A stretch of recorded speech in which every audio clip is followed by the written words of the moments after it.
The Echo Chamber, brought to you by the Holmes Report and produced by the international broadcast specialist Marketeers. And sponsored by March Communications, connecting innovation and people.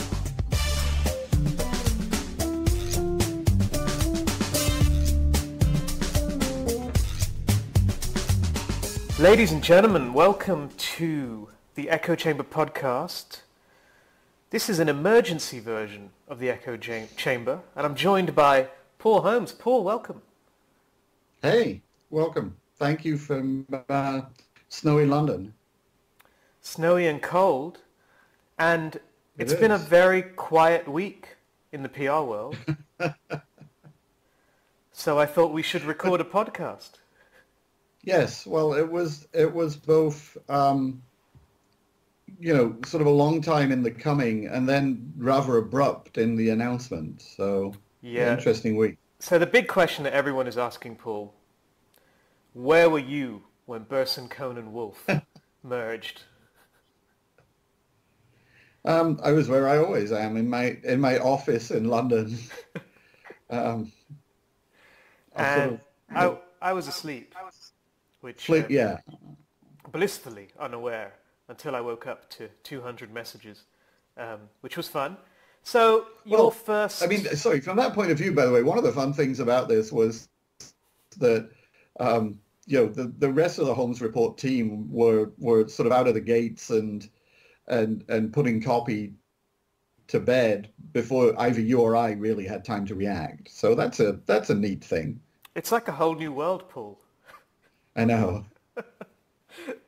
I know. It's an amazing. It did not leave me hankering for the days when I was the only editorial person in the company. Oh, maybe just a little bit. No.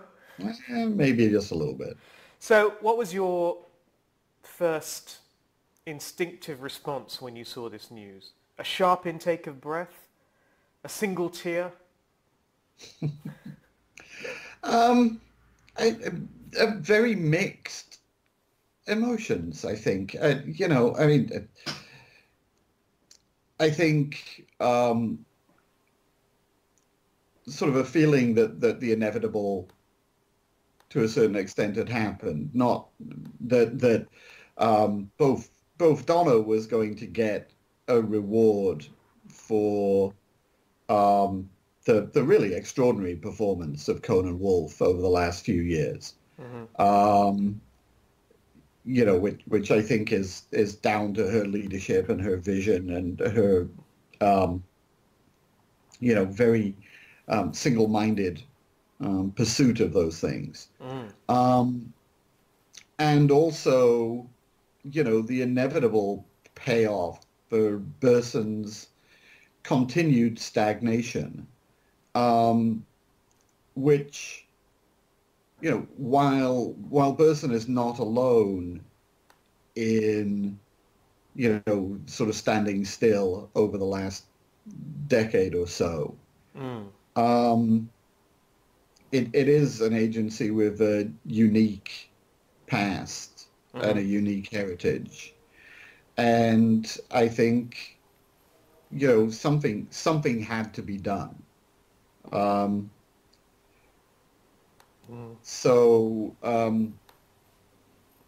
then, just a little bit of sadness that the Burson brand is being subsumed, really, into Cohn and Wolfe.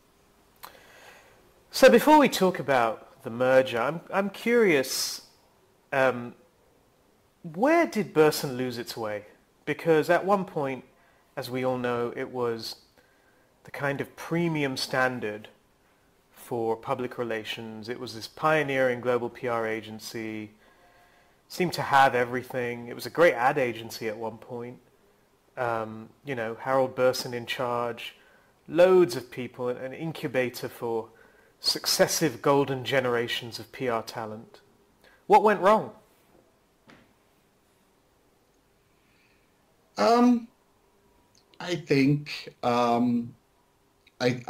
probably what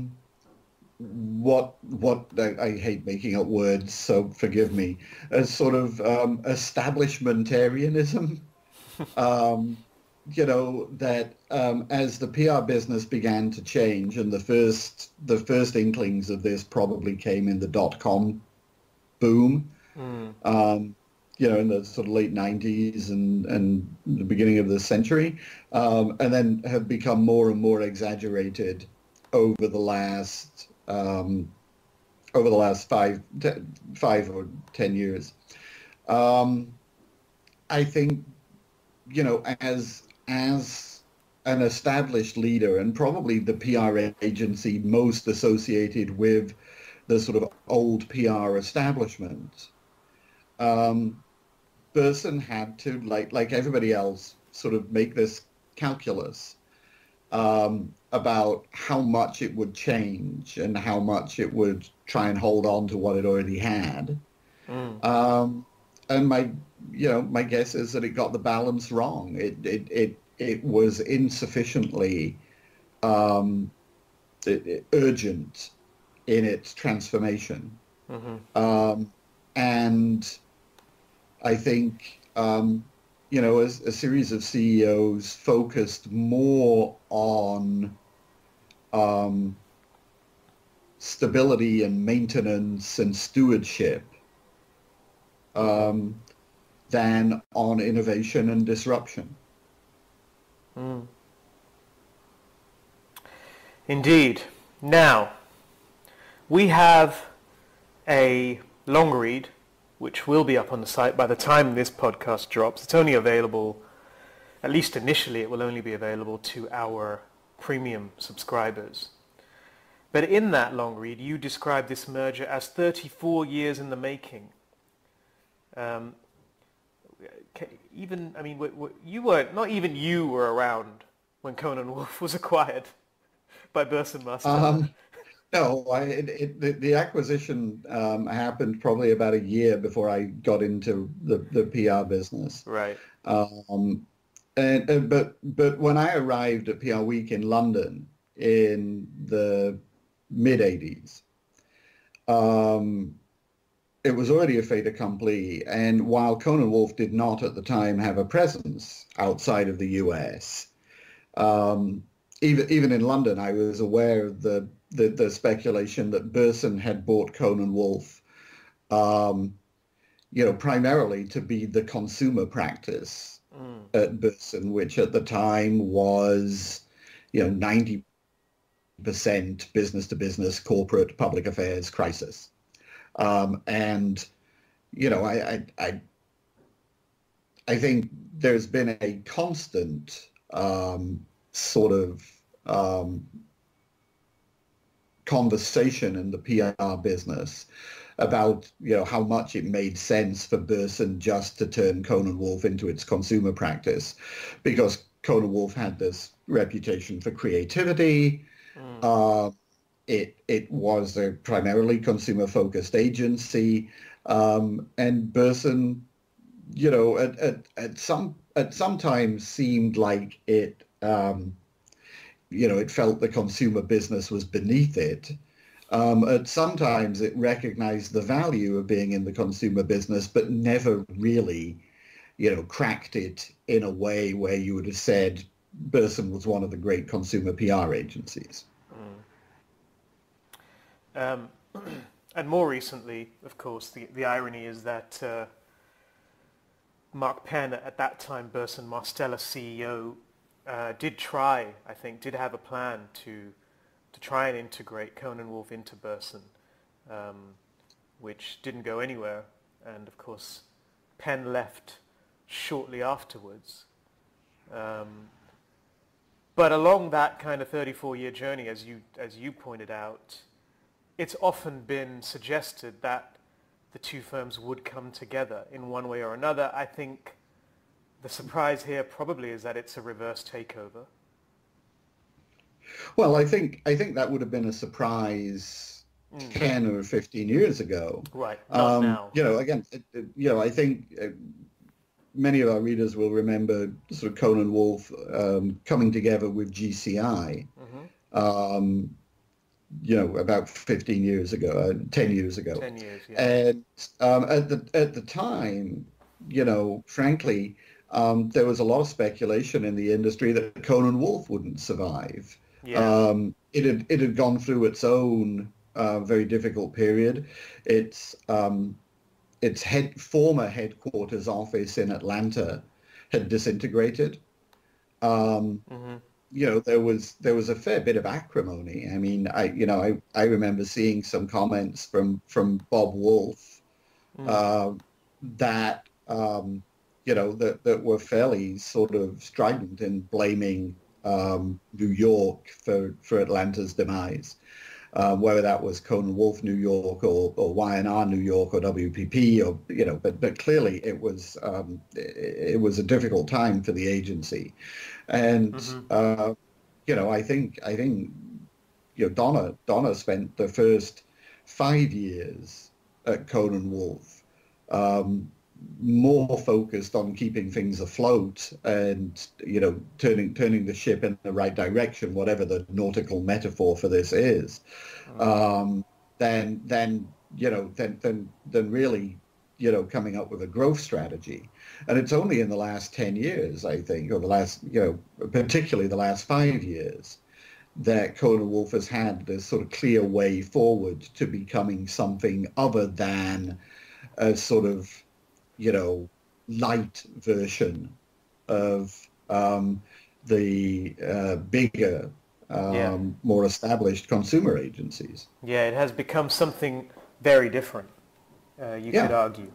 Now, doesn't all of that pose a risk? So I wrote a story a couple of days ago, or maybe it was yesterday, I'm losing track of time, rounding up reaction, and pretty much everyone focused on Burson, for obvious reasons, I guess. It's such a famous brand, and in many ways that's kind of one of the big angles here is the sort of transition of the Burson brand.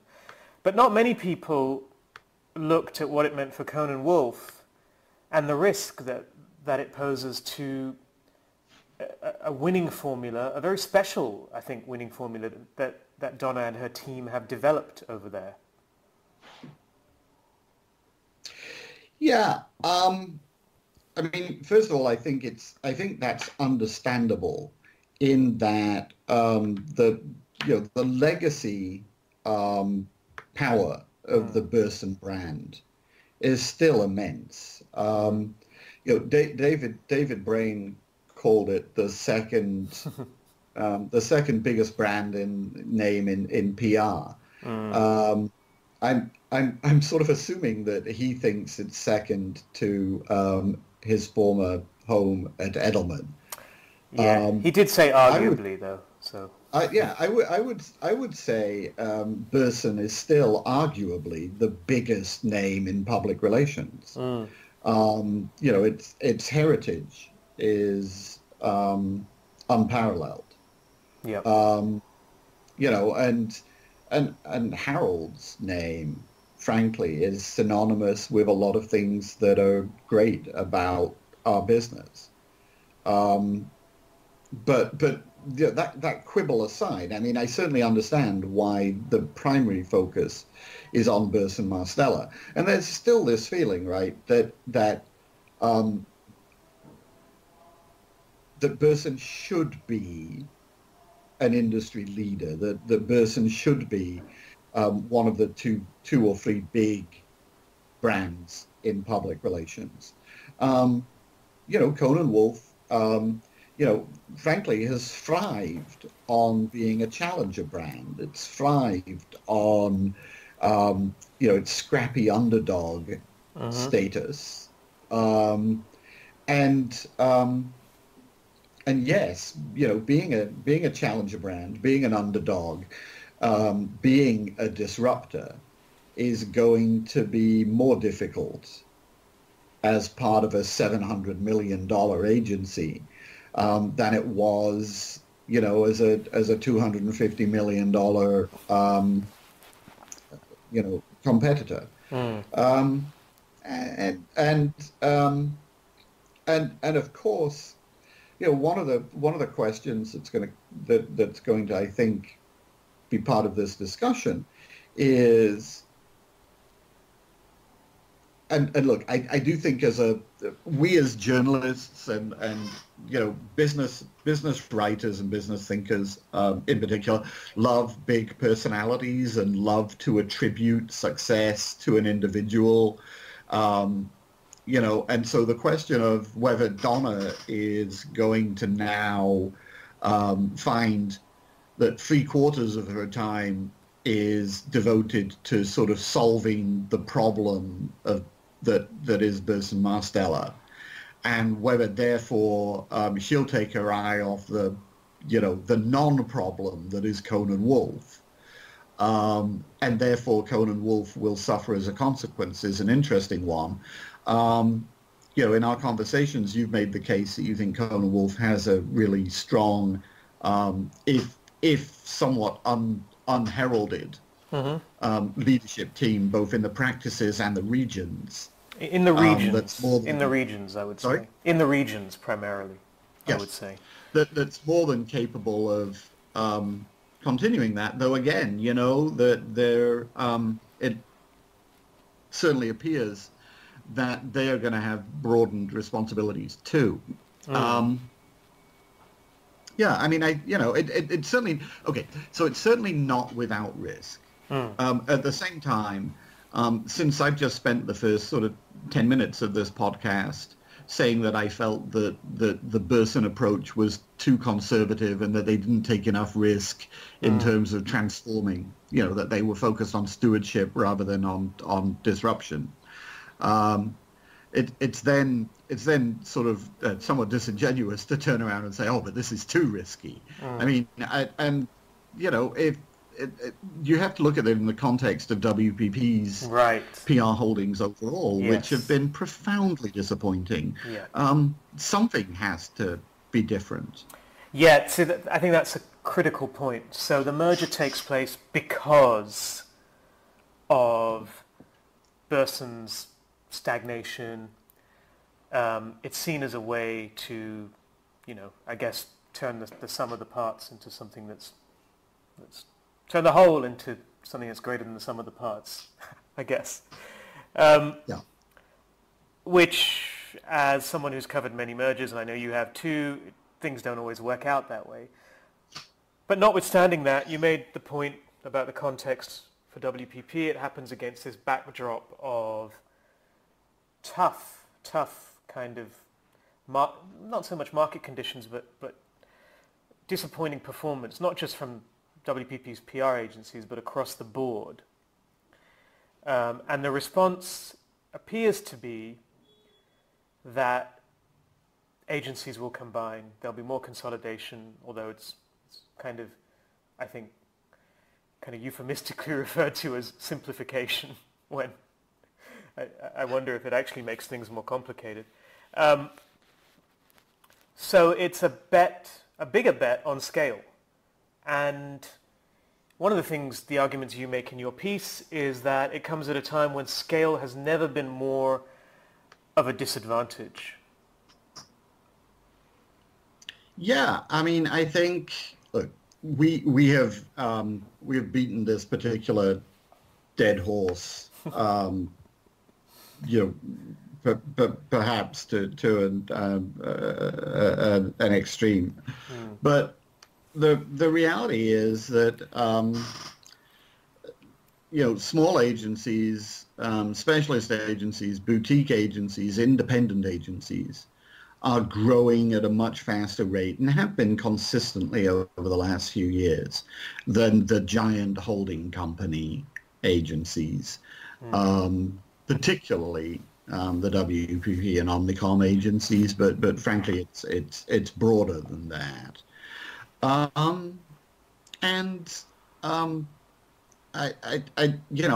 don't expect that trend to reverse itself. We're in a fast changing world that's not going to slow down.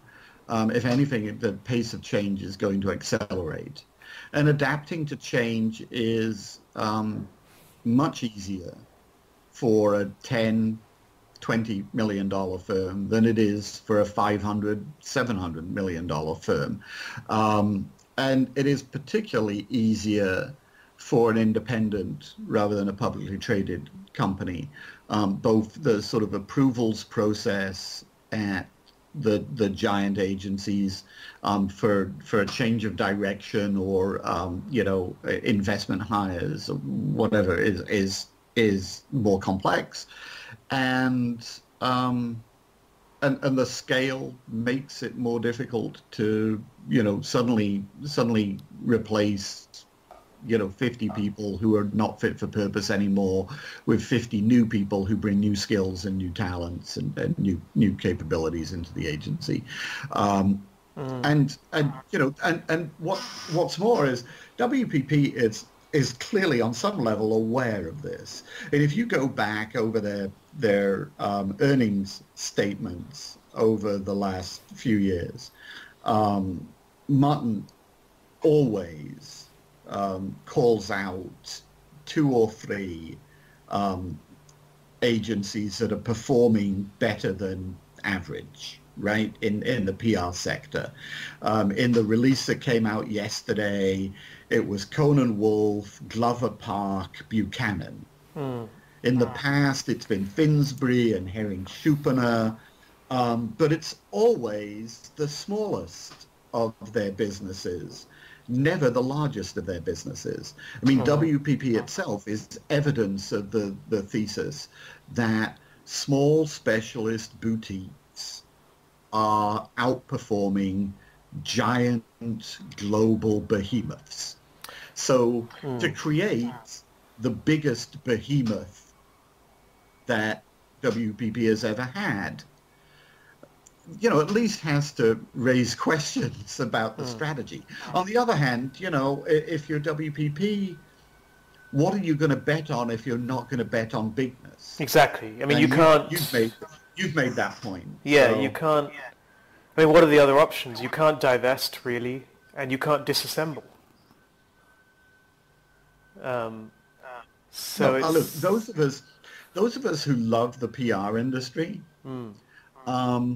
I don't want to say it. I don't want to say that as if somebody who disagrees with me doesn't love the industry, right? But those of us with a certain point of view and who love the PR industry would like to see nothing better than the senior team at an agency like Burson-Marsteller find a private equity partner that believed in them, buy themselves back from WPP, free themselves from those shackles, and restore Burson-Marsteller to its former glory.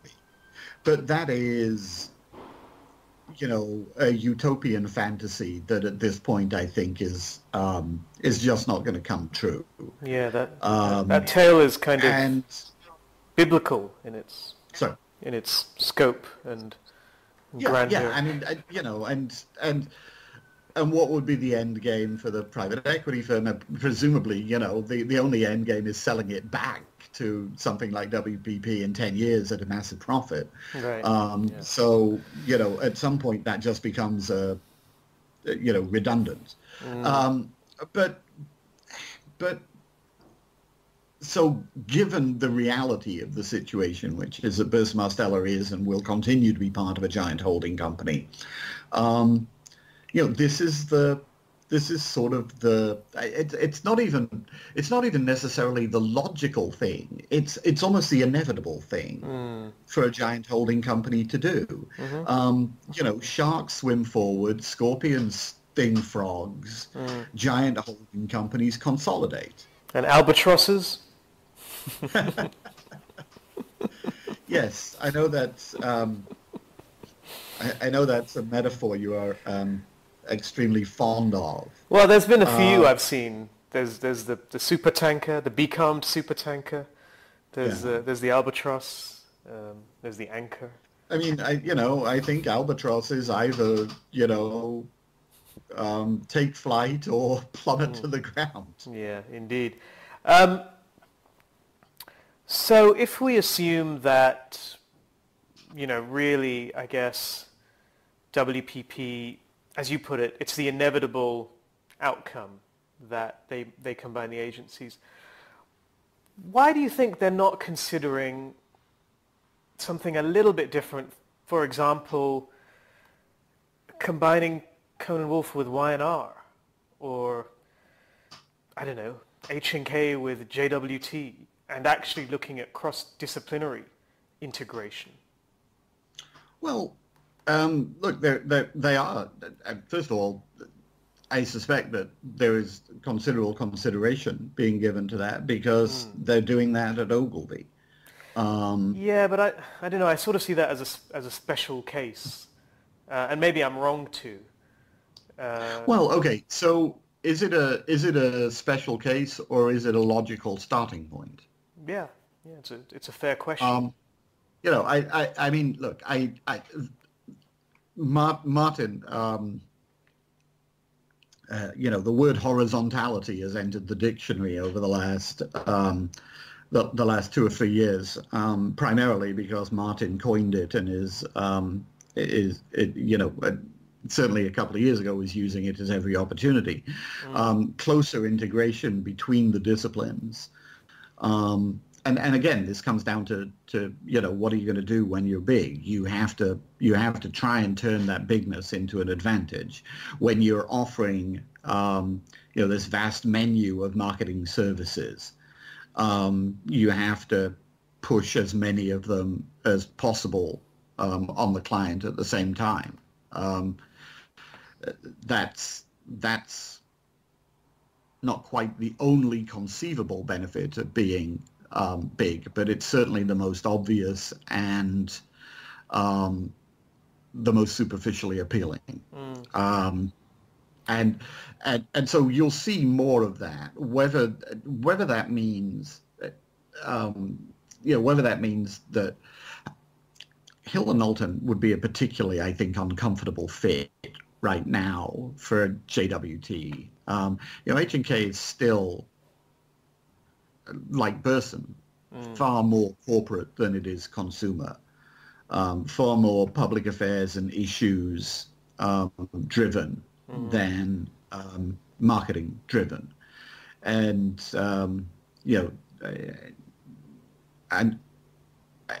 you would do it if that changed, or if you wanted to accelerate that change. Yeah. So I was talking to David Brain, former Edelman APAC MEA CEO, and of course a former Burson executive himself, and someone who's run a lot of agencies. And I actually asked him, what exactly are the advantages of scale for someone who has run big agencies and small ones?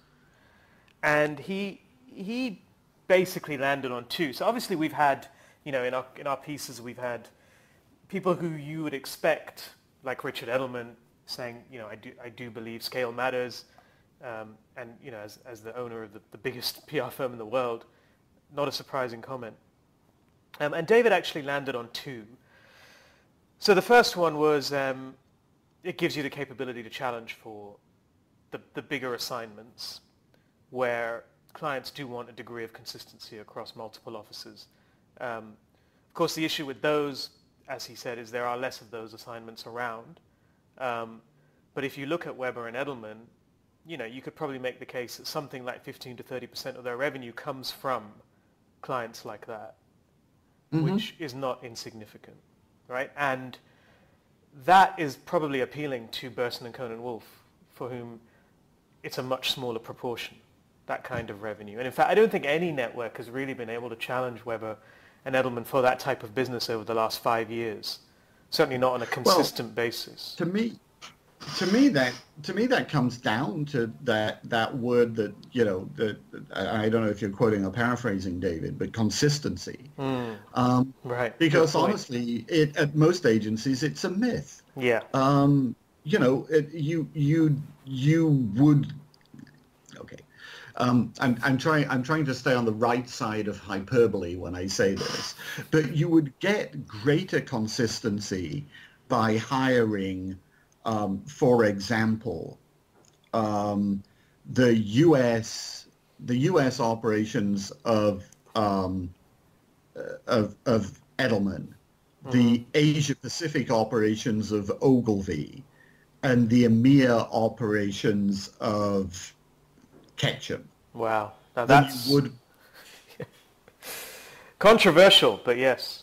Well, okay. I mean, again, I'm sort of, I'm not necessarily picking on these brands as much as I am, but then you would by hiring any single agency to handle all three of those regions. If by consistency you mean quality, if by consistency you mean delivering great service, right? And you'd probably want to be even more granular than that. You know, you'd get greater consistency by hiring.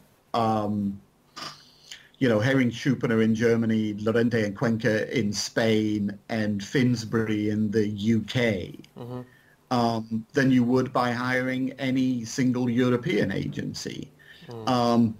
What David is and you are calling consistency, I would call convenience. Single point of contact. But the reality is that the consistency, and yes, Edelman and Weber are the two firms that are closest to having solved this problem and to actually delivering. Edelman and Weber are both agencies that are very strong in all three of the major regions of the world. But to say that even they have completely solved it, I think is erroneous. No. But yes, so there is a certain kind of client that wants the convenience of a single point of contact that can then go out and implement in multiple markets in multiple regions. Less and less, I would argue. I think it fluctuates. It does, but I think broadly, I think there's fewer of these types of assignments. I mean, it's really hard to measure, but I suspect if you could measure it, you would see this kind of fluctuation up and down, but the overall trend is probably a kind of steady decline. Now, the second point, which was an interesting one that David made, was that you need scale if you want to modernize a multi-specialist agency. You can't do it without scale. You can't bring in planning and creative and analytics and have people working across multiple practices and industry sectors without scale. And he actually, I guess perhaps Burson is an example of that, in that they had a lot of people, but they didn't necessarily use that scale to modernize. Yeah. I think that there is... okay, so I think you need to be a certain size in order to make the necessary investments in areas like data and analytics and content creation across all of its many forms these days. So if you are a 20-person agency, it's probably still quite difficult to justify having a full-time data and analytics team or even person on your staff, because they're going to be underutilized. And you certainly can't carry, an animator and a videographer and a full-time, people who do different kinds of content for full-time. And look, and Edelman is a great example of an agency that has brought in, literally hundreds of those people. Right. But if you're a 200-person firm, right, or a 100-person firm, yeah, I think you could start to do a lot of that. You can, and to be honest, if you're a 200 or 100-person firm, you're just focusing on fewer specialist areas, aren't you? You're, and right. You're a W2O, for example, that's focused on healthcare and tech, and you can still do that. And it's firms in that sort of 20 million to $100 million range that we see driving growth and innovation in the business, right? It's firms that have enough scale to be able to modernize, but are not so big that modernization becomes this huge challenge. I mean, like I said, if you're an Allison and Partners, you need to find a couple of those people. If you're Edelman or Weber Shandwick or now Burson Cohn and Wolfe, you need to find hundreds of them. And I'm not convinced that there are hundreds of people out there who have this background in data and analytics, have this background in content creation, who are creative types, who are desperately trying to get into the PR business. I think that's for whom PR is the dream. I think yes, you need a certain amount of scale to be able to afford to carry those people, but you also can reach a point in scale where the transformation just becomes a hugely daunting challenge because you need so many of them. And yes, some firms have been more successful than others, and we keep coming back to Edelman and Weber as the great examples, and I think most people in the industry would agree with us, and then add their own name to the list. But they have been, they have been the two firms that have succeeded in doing this to a greater extent than their competitors. But you wonder whether the last 12 months show that even for those firms, there are limits. Now, we've made it 35 minutes in, and we have not talked about culture, communication, two factors that are probably going to determine the success of this merger. Yeah. So it was very interesting to me that there was a lot of talk about the complementary nature of the two firms, right? And I think that's true. Broadly speaking, Burson-Marsteller corporate, Cohn and Wolfe consumer, Burson-Marsteller establishment, Cohn and Wolfe disruptor. So yeah, there are very few conflicts. I'd be a little surprised if none emerged, but there are very few conflicts. And because they do such different things. But of course, that's just another way of saying they're very different firms. And they're very different firms with very different cultures. And again, the big question here is, what is the right balance between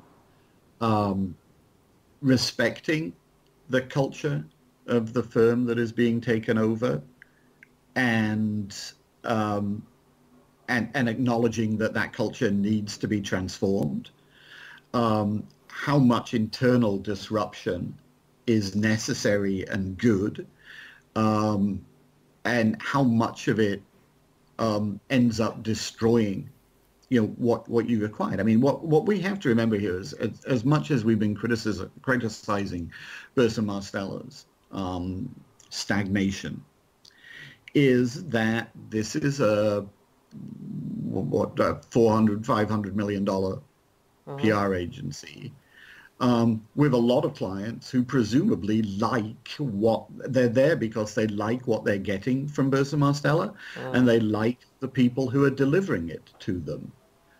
And you would not want to do anything to alienate all of those clients.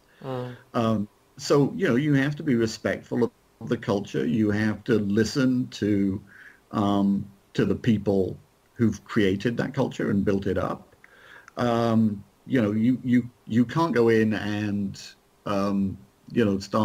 start swinging a hatchet, or disrespecting those people so much that they feel like they have no alternative but to head for the exits. I mean, I'm sure that there are some, there's some headcount and frankly some salary overhead that WPP would be quite happy to see go. Yeah. But striking that balance is incredibly difficult. Yeah. And you said earlier we've both seen our share of M&A in this business. I still believe that at least 2/3 of mergers and acquisitions in the PR business fail to deliver. Yeah, I mean, I feel like, I don't know, it's not often that I'm more cynical than you, but I actually feel the proportion is higher. Yeah. And look, 2 and 2 equals 3 far more often than it equals 5 in these things. We've calculated the combined revenue of these two agencies at around 700 million, I think. It wouldn't be a great surprise to see Burson Cohn and Wolfe at 600 million before 2 years. Before they reach 2 years 800. or 3 years from now. And it would,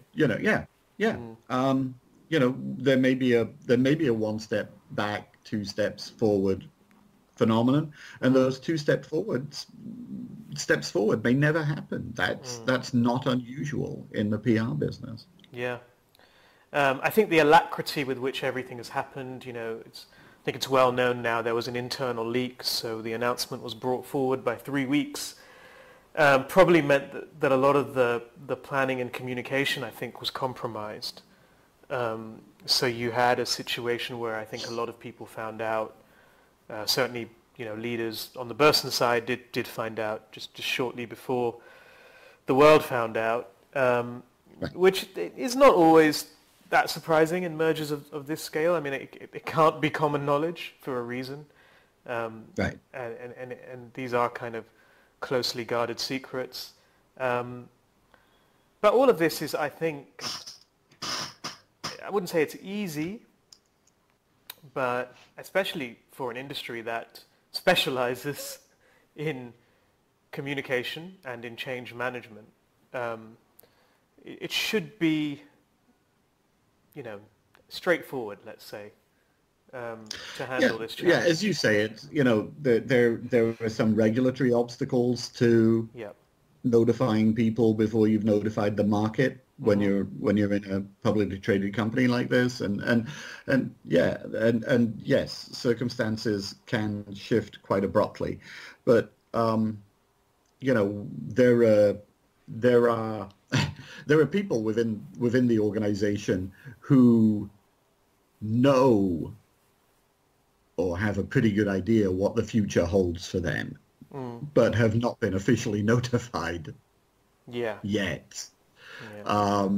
Because you in particular, but we talked to some of those people, and that is clearly less than ideal. It's very easy for that, even if the delay between figuring it out and being told is only a few days, for that to become a sort of festering issue. Communication will be key, and listening is important, and sort of constant engagement and clear communication of a vision and a strategy for achieving that vision is going to be very important. And as you say, this was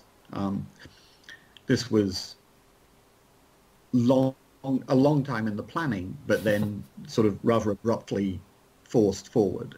And you can understand that might have thrown off the scheduling. At the same time, if you have a plan, then you ought to be able to execute that plan 3 weeks earlier than you expected to. In theory. So the good news is that less than 6 months, or less than 3 months even, if you think about it, since the appointment of Barry Rafferty as the first female global CEO of a top 5 PR firm, which in its own right was so long overdue. Donna Imperato now becomes CEO of the world's 3rd largest PR firm. And when you take that along with Barry Rafferty's elevation and with Karen Van Bergen, who of course oversees something like 1.3 billion in public relations revenue, it's a much better, a much improved picture for women at the top of the PR industry. It's still not by any stretch good enough. I mean, I think we know that the leadership of especially big PR firms is still dominated by men, despite being an industry which is something like 70% women overall. But that, I think, is one of the kind of really positive outcomes from this story. Anything you wanted to say on that? Yeah, I just think, look, I think it's a good thing. I'm not sure I'd say that the glass ceiling has been shattered, but no, it's certainly it's certainly more permeable than it was. Both Barry and Donna are outstanding professionals and outstanding managers, and they both deserve the opportunity that they are now being given. And I think if you are, if you're a woman in the agency business now, you can see a path to the top of the business that doesn't involve leaving your agency and starting something of your own. Because, the reality is that if you weren't an entrepreneur a year ago, it looked like there was a pretty solid limit to where you could go. And I don't want to, I don't want to ignore, people like Marcia Silverman at Ogilvy, Marjorie who, Krauss as well had a leadership role. Well, but Marjorie's an entrepreneur, right? Marjorie falls into that. Marjorie and Melissa and people like that, and Marina Ma and Madeline DeVries and all of those people who had to start their own agencies and build hugely successful businesses. All credit to them. And there have been people in the agency world who've risen to sort of leadership of sort of next tier, not top 5, but top 15 agencies. Yep. But I think at this point, I think we were in Dubai last week, and one of the most sort of passionate and articulate questions from the audience came from a student who wanted, a female student at a university there, who wanted to know, can I really rise to be a leader in this business, or is it always going to be, I flinch every time I hear pale, male, and stale, but is it always going to be, well, because nobody is paler than I am. Yes, indeed. It is an issue that our industry needs to address and instill confidence in particularly people coming into the business, that there's a way forward.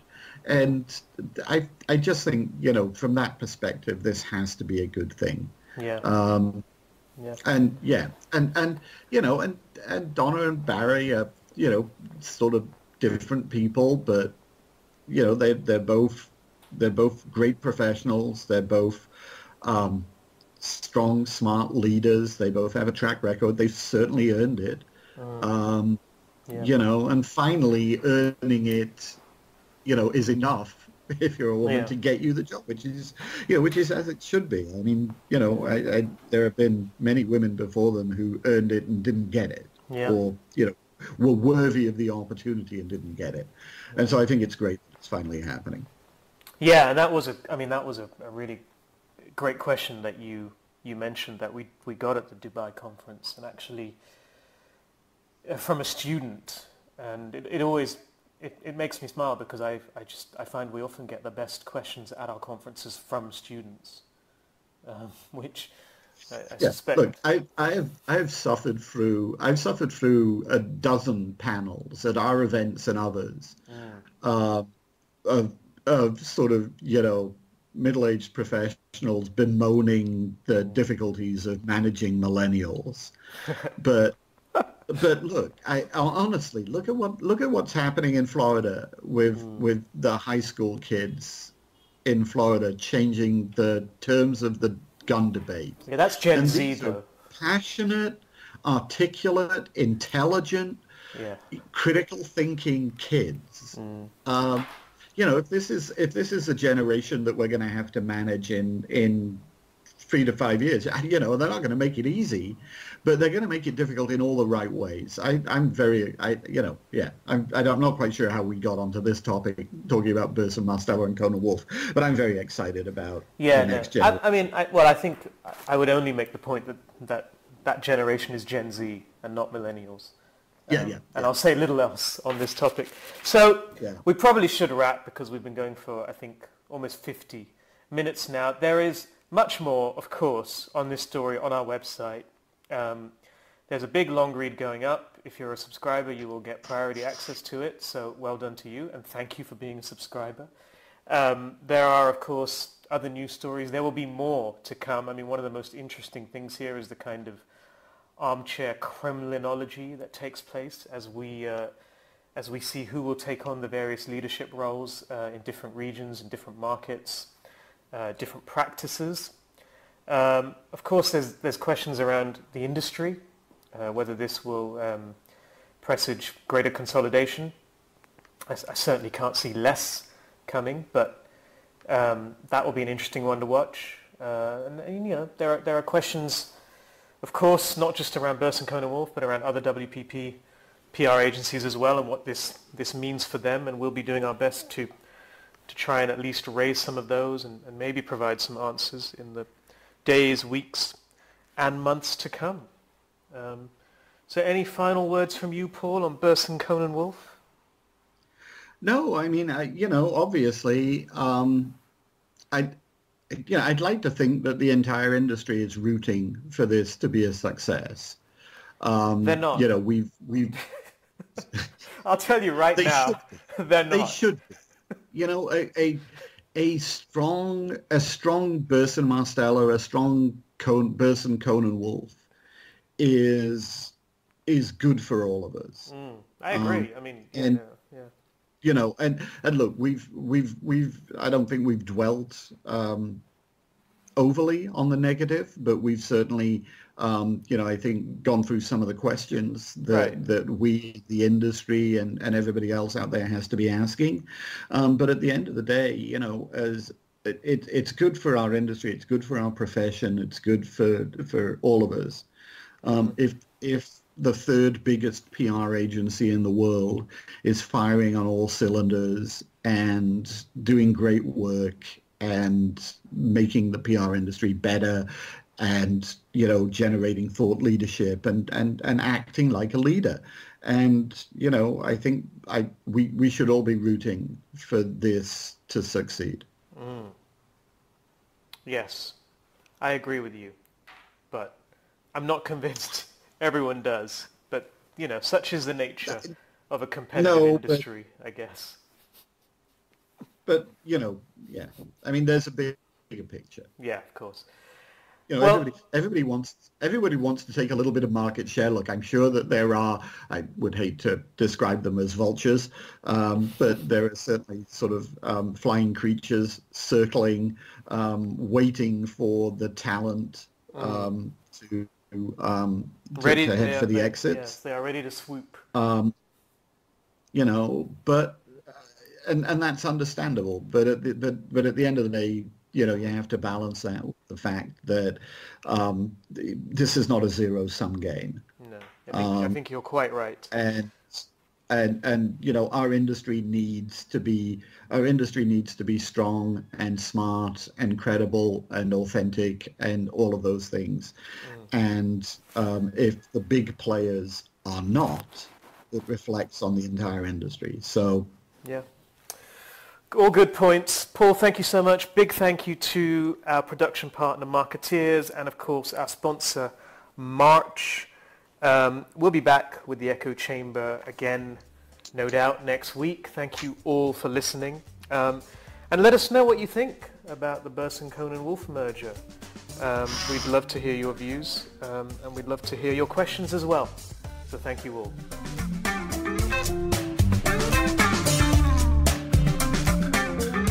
You've been listening to the Echo Chamber. Brought to you by the Holmes Report and produced by Marketeers. Sponsored by March Communications, connecting innovation and people.